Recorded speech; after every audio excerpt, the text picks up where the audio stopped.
বন্ধুরা, আজ বানাচ্ছি ডিমের অমলেট বা ডিম ভাজা।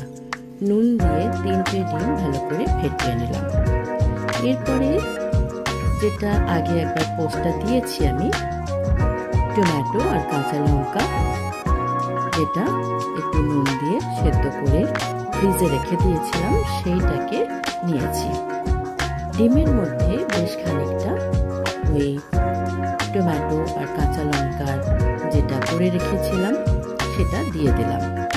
দিয়ে এবারও কিন্তু ভালো করে ফেটিয়ে একদম ফেনা তুলে নিতে হবে। এইভাবে ভালো করে নেড়ে নিতে হবে যাতে সব কিছু মিলে যায়। কড়াই বা ফ্রাইং প্যানে তেল গরম করে নিতে হবে। আমি একটা বেশ বড় কড়াইয়ে তেল গরম করেছি। এর মধ্যে মানে ডিমের মধ্যে বেশ অনেকটা স্লাইস করা পেঁয়াজ দিয়ে দিলাম। এবার পেঁয়াজটাও ডিম, টমেটো, কাঁচা লঙ্কা যেটা দিয়েছিলাম সব কিছু একসঙ্গে ফেটিয়ে এভাবে ফেনা তুলে নিতে হবে। বন্ধুরা, বেশিক্ষণ রেখে দিলে কিন্তু ফেনাটা আস্তে আস্তে মরে যাবে, তাই খুব ভালো করে ফেটিয়ে নিয়ে সঙ্গে সঙ্গে করতে পারলে ভালো। তেলটা গরম হয়ে গেছিল, তার মধ্যে ডিমের যে মিশ্রণটা করে রেখেছিলাম, ফেটিয়ে রেখেছিলাম, পুরোটা দিয়ে ভালো করে স্প্রেড করে দিচ্ছি। এটা কিন্তু খুব বেশি আছে করবার দরকার নেই, তার কারণ তলাটা পুড়ে গেলে আমাদের কাজটা ঠিক মতো হবে না, মানে রেসিপিটা ঠিক মতো হবে না। বন্ধুরা, ভালো লাগলে লাইক, শেয়ার, কমেন্ট করবেন, সাবস্ক্রাইব করবেন আর পাশের বেল আইকন প্রেস করে দেবেন। তাহলে যখনই আমরা কোনো পোস্ট দেব আপনাদের কাছে নোটিফিকেশন সঙ্গে সঙ্গে পৌঁছে যাবে।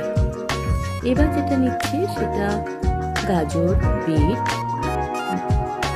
বিনস, মটরশুঁটি, কপিও দিতে পারেন আর ক্যাপসিকামও দিতে পারেন। সব কিছু একটু সেদ্ধ করে নিয়ে হালকা তেলের মধ্যে দিয়ে একটু নাড়াচাড়া করে নুন, গোলমরিচ দিয়ে এভাবেও কিন্তু আমি রেখে দিই। ডিমটা প্রায় হয়ে এসেছে, মানে উপরটা দেখুন একটু ড্রাই ড্রাই হয়ে আসছে। ডিমটা কিন্তু উল্টাবো না। এই অবস্থাতেই কিন্তু যে গাজর, বিট, মটরশুঁটি, বিনস দিয়ে যেটা বানিয়ে রেখেছিলাম তরকারি মতো, সেটা ফিলিং হিসাবে ডিমের মধ্যে দিয়ে দিলাম। আর বেশ অনেকটাই কিন্তু আমি দিলাম, যেহেতু এটা আমরা হেলদি ফুড বানাবার চেষ্টা করছি। এটা বেশ টিফিনের জন্য ভালো, বা ভাত দিয়ে ডাল দিয়ে খেতেও বেশ ভালো। এইভাবে উল্টে দিয়েছি। এমনভাবে উল্টাতে হবে যাতে ভেতরের ফিলিংটা দেখা যায়। খুব সুন্দর লাগছে দেখতে, খেতেও কিন্তু অপূর্ব। যদি মনে হয় বন্ধুরা এইভাবে করতে গেলে একটু অসুবিধা হচ্ছে, মানে পুরোটা ভাঁজ করতে অসুবিধা হচ্ছে বা কড়াই থেকে বা ফ্রাই প্যান থেকে নামাতে অসুবিধা হচ্ছে, তাহলে একটা কাজ করা যেতে পারে।